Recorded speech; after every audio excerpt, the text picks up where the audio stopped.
in the last game, and I got to give our players a lot of credit for that. Showed great competitive character and being able to come back in the game. We had to overcome a lot of adversity, some of which we created for ourselves, some they created. Obviously, the things that we created, we need to correct so that maybe we don't have some of those issues in the future. Um, it's nice to see Will Anderson be the SEC Player of the Week again. Um, I think this is a great opportunity for our team to be in the SEC championship game. They worked hard all year for it. They're going to play a great team in Georgia. Georgia's the #1 team in the country. They've been the most consistent team, all year long in terms of how they've sustained their performance and played at a high level, dominated the competition just about every game that they've played. I think that's, a reflection of Kirby. He's done a great job. They have, a mature team that plays with a lot of competitive character, and um, they're the #1 defense in the country.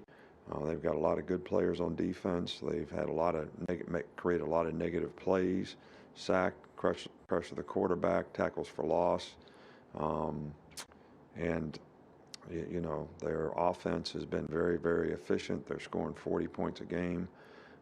Quarterback's played outstanding football for them. He's one of the leading pass efficiency guys, in the country.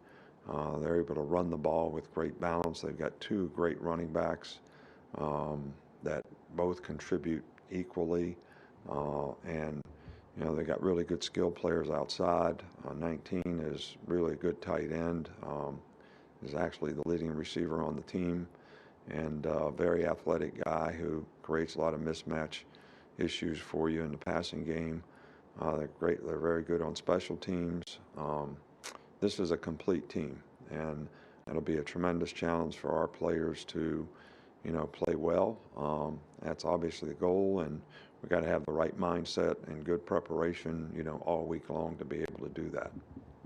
We'll start with Nick Kelly. You talked post-game some of the issues on the O-line. What are some of the things you feel are correctable up front in pass protection and run blocking? Well, I think we got to play more physical. I think we got to be more aggressive in terms of, how we come out of our hips, play with power, whatever it is. We got to try to dictate, when we're in the run game and get moving. We did a better job of that in the second half. So, and we got to give our players, a good chance with some advantage runs when we do try to run the ball.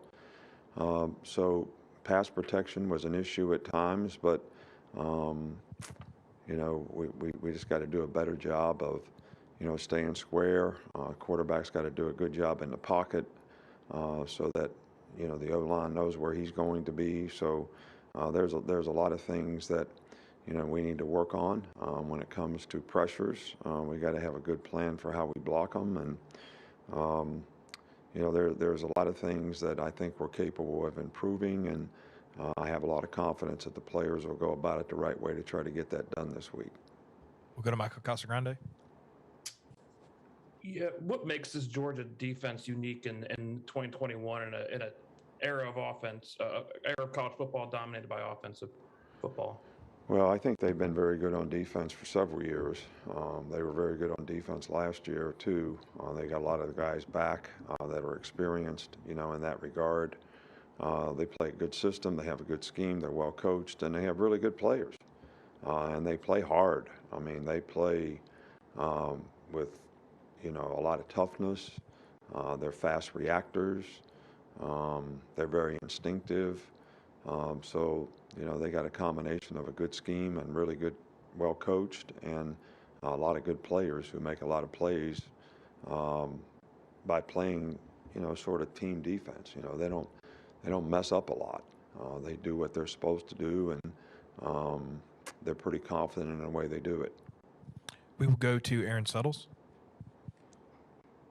Without knowing Brian Robinson's availability this week, have you ever been in a situation where you're down to one scholarship running back, and what sort of challenges does that create through the week in practice up until game time?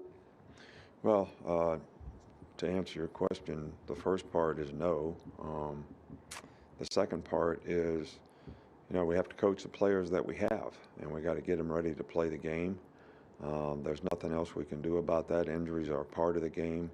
You don't ever like to see any player, not be able to compete, especially when they've had a great year all year long and probably want to play in this game because of that.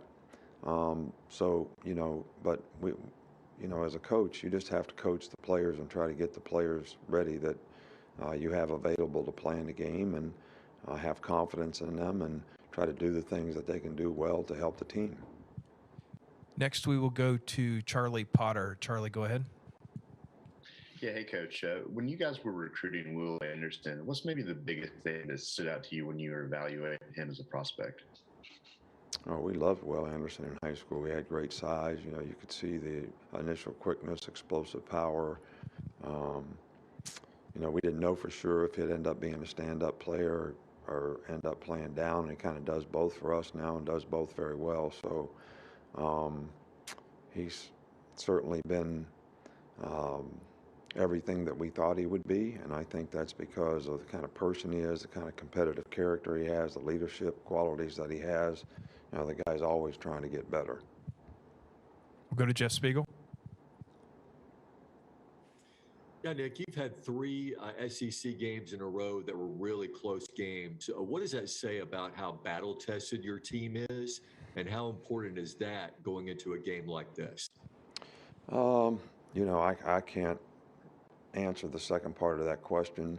I think the key to the drill is you got to try to win every play when you play in games like this, and you got to keep battling for 60 minutes in the game. You hear the old adage, play one play at a time, but I think that's probably more important, in games like this than any games that you play. We've had to do that several times. Does that help us? I really don't know the answer to that.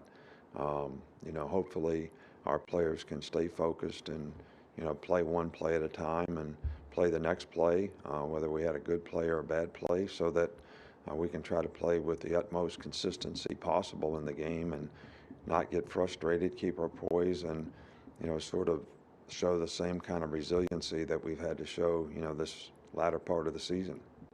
We'll go to John Zener. Kind of along the same lines, what does it say about your offense that y'all kept they kind of kept battling and finally got going late in the game after struggling, knowing you're going to face some adversity facing this defense? Yeah, well, it is what it is. I mean, we need to execute better.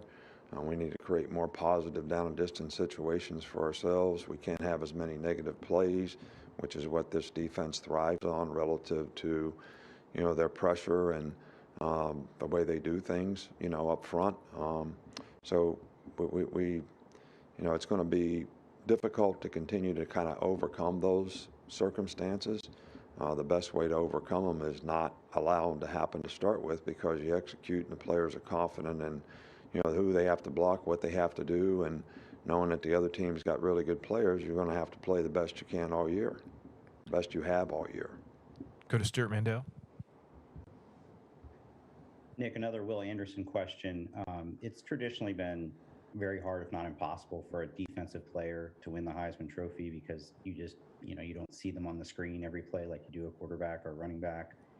How would you describe to people the impact he has had for you guys, and how important he has been for you this season? Well, I think he's been one of the most productive players in college football, as a defensive player. He's done everything that we've asked him to do. He's a very consistent player. He's very disciplined in terms of doing his job, and does it with, tremendous effort and toughness. So I don't know that there's a lot of good football players out there on both sides of the ball, but he's done as much for our team as anybody ever has. And I don't know how that equates into recognition, or how you compare him to other positions, or how you compare him to other players in the country, because I don't get to see those guys all the time. But he's done as much for us as anybody could ever hope for. We're not going to be able to get to everybody today, but we're going to finish up with Mike Griffin. Coach, Kirby said that he simplified some things on defense. Obviously, you guys had some success last year. What do you see as some of the differences in the back of the Georgia defense from a year ago? Well, I think that I don't know that I see a lot of differences. I think they do a really good job up front. They do a really good job in the back end. They try to disguise what they're doing. Their corners probably play off a little bit more than they play, up on people. I don't know what their plan will be against us, but I think they're outstanding, and maybe they have simplified things, but they're still really aggressive and do a lot of very, very good things that have made them the best defense in the country. All right, thanks, Coach. We'll get to players here in just a moment.